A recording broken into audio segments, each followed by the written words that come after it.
All right, welcome to this explainer. Today we're going to dive right into, well, a deeply confusing biological paradox, how stress actually impacts our sex drive. Look, we all know modern life is basically a giant pressure cooker, right? We're constantly juggling work, finances, relationships, just the general chaos of existing. But how exactly does all that systemic pressure translate into our intimate lives?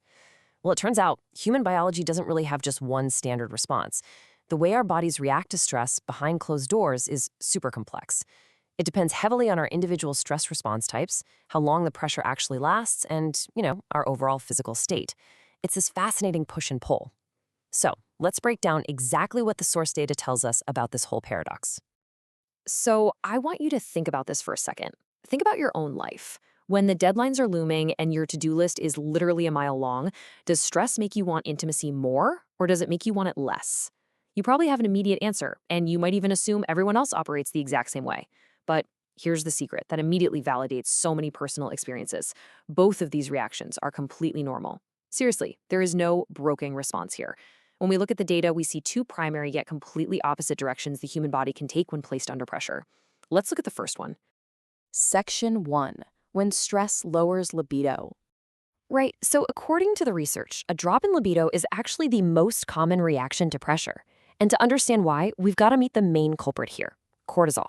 You can think of cortisol as your body's primary stress hormone, but actually, it's better to picture it as this ridiculously strict manager that completely takes over your brain when things get tough. When stress hits, your body just floods with cortisol, and this strict manager, it immediately starts reallocating resources. It makes you hypervigilant, way more tired, and highly anxious. I mean, its entire job is to monopolize your brain's processing power so you can deal with the immediate threat or task at hand. And you know what cortisol views as completely unnecessary during a survival situation? Fun, relaxation, intimacy. The strict manager literally shuts down the systems responsible for desire, simply because, biologically speaking, survival just takes precedence over reproduction. And this libido drop doesn't just happen in a vacuum. There are these heavy magnifiers that make this shutdown of desire especially obvious, and honestly, a lot more severe. We're talking about long-term, unyielding high pressure. If you're dealing with chronic insomnia, navigating depression, or experiencing active tension in your relationship, cortisol is basically being pumped into your system on an endless loop. These persistent issues completely drain your physical energy and your emotional bandwidth. I mean, think about it. When you don't even have the energy to get through the day, your body certainly isn't going to volunteer extra energy for intimacy, right? It's a very logical, highly self-protective mechanism. Section 2, Why Stress Increases Libido. Now, what's really fascinating is why some people experience the exact opposite effect. Why do they actually crave intimacy more when they're stressed out? Well, the answer lies with a biological rescue squad.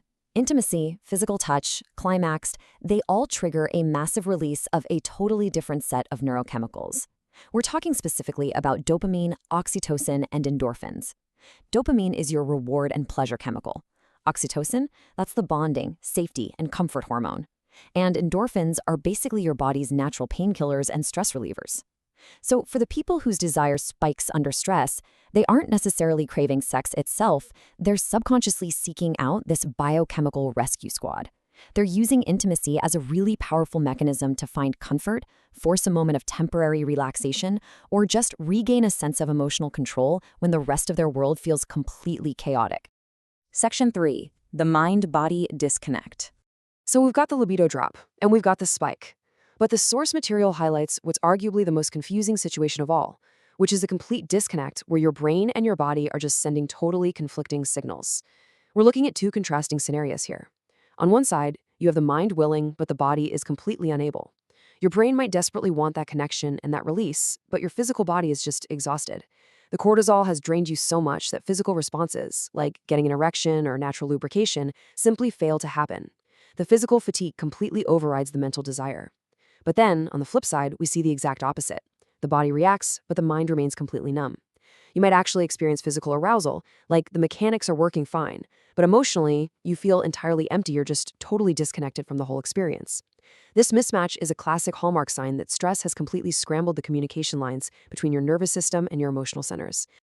Section 4. Short-term versus chronic stress. All right, let's see how this builds up over time, because the actual duration of your stress is the master key to unlocking this whole paradox. First, consider short-term stimulus. These are your sprints. Think about the night before a huge exam, or maybe a frantic 2-week project sprint at work. It's super intense, but there is a clear finish line in sight. This type of acute short-term stress can actually act as a stimulant. It revs up your nervous system and, for a lot of people, can actually raise libido. It's literally the body looking for that quick hit of dopamine to just push through to the end. But then contrast that with chronic stress. This is the marathon with absolutely no end in sight. Endless overtime, suffocating financial anxiety, long-term toxic relationship drains. This stuff doesn't act as a stimulant at all. It acts as a crushing weight. When stress becomes chronic, it reliably and consistently lowers libido. Your body basically realizes, okay, this isn't a sprint, hunkers down for a long winter, and just turns off the non-essential systems entirely. Section 5, Recognizing Systemic Overload. And that brings us to a really critical shift in perspective. We have to stop looking at sex drive in complete isolation and instead start viewing our libido as a blinking warning light on our body's dashboard. I mean, when the check engine light goes off in your car, you don't just stare at it, right? You check the engine. The source provides us with a really clear diagnostic checklist to help read that dashboard. If you've noticed a change in your libido, whether it's disappeared completely or spiked erratically, you need to look for these accompanying warning signs. Have these changes lasted a really long time? Are they actively impacting your relationship or your daily emotional state? And crucially, is this co-occurring with other systemic issues? Things like chronic insomnia, an uncharacteristic irritability where you're just snapping at the smallest things, or a severe baseline sense of fatigue and powerlessness? Because if you're checking these boxes, it's absolute proof that you are experiencing a biological reaction to being completely overwhelmed. So the absolutely crucial point is this. It's not a sex problem. Your stress system is overloaded. I really want to emphasize this because it completely reframes the entire issue. So many people feel this deep shame, guilt, or inadequacy when their intimate lives shift under pressure. They think they're failing their partner or that something is just inherently broken within their own sexuality. But the data tells us so clearly this is a systemic issue. Persistent libido changes are simply a cry for help from your central nervous system. It's your biology telling you that the pressure has completely exceeded your capacity to process it. It is a stress management issue, plain and simple. It's not a personal failure, and it's definitely not a sexual failure. Which leaves us with this final thought.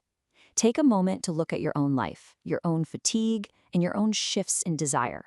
What is your body actually trying to tell you about your current stress levels? Are you in a short-term sprint, or have you been running a chronic marathon without even realizing it? You see, understanding the stress-sex paradox isn't just about intimacy. It's about learning to listen to the powerful, physiological signals your body is sending you every single day. So take a step back, assess that dashboard, and give your nervous system the attention and honestly the break it so clearly deserves.